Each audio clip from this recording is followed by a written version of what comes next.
Alright, so in the poem Madam and Her Madam, which is written by Langston Hughes, this poem is about Alberta K. Johnson, who was a close friend of Langston Hughes when he was alive and whatnot. And so in the story, or in the poem actually, Alberta is talking about, or it's almost a conversation between, towards the end, between Alberta and her um, madam.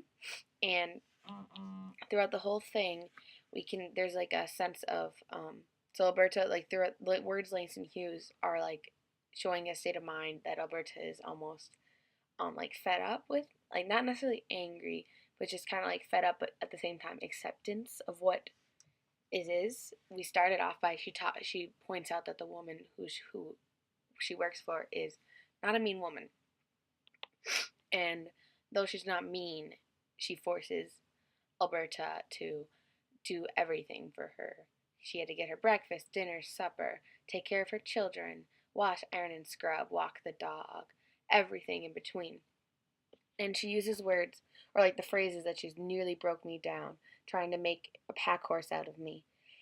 And throughout this, we just see that Alberta just feels very overworked and whatnot. And we see a lot of Alberta uses comparison of animals to herself. By first, she says, I said, Madam, can it be you trying to make a pack horse out of me? And then we see the example, I said, Madam, that may be true, but I'll be dogged if I love you. Both instances, she's comparing herself to an animal, which almost gives off the idea that Alberta feels as though the woman who she works for doesn't see her as a person, but more of an object. Which brings me to the other point that throughout this whole, to portray that Alberta's state of mind, Langston Hughes also uses irony. Throughout, we see in the middle of the poem, the woman, she opens her mouth, she cried, oh no, you know, Alberta, I love you so. And even though she says she loves you, and even Alberta will say, that may be true, you may love me, but I'll be dogged if I love you. And obviously you don't love someone if you push them like that hard to do work for you and you could do it yourself. So brings the question, does the madam love her, or does she need her, or does she see her as a property type? Again, bringing back to the animal point, because obviously the madam doesn't love Alberta. She needs her / wants her to do work for her, and Alberta knows this to be true, and the madam has to know it to be true. And we see another thing Langston Hughes uses to show state of mind for Alberta is the like tongue-in-cheek attitude of the poem, like portraying this like tone.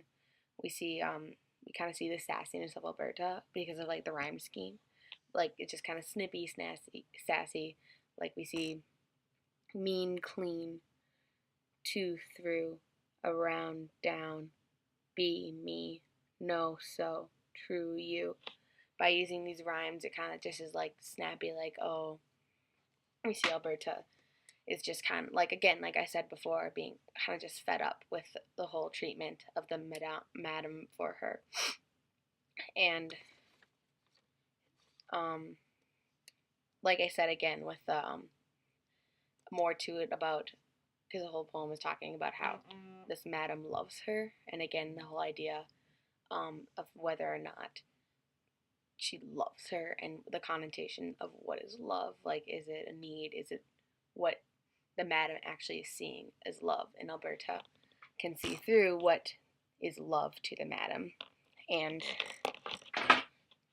what she like to bring it all around, the comparison of animals being loved, being that way, but not even just like a dog. Well, she does compare herself to a dog, but like not like a loving way, but like a pack horse where it's like the horse is doing work for you. You love it, but at the same time, it's more or less a need that you have for said animal, which is in a way Alberta feels owned and not loved by this woman.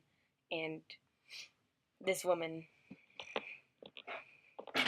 may be too naive to see it, but it is obvious to the reader what is going on in this whole situation and what isn't there, which is love. itself.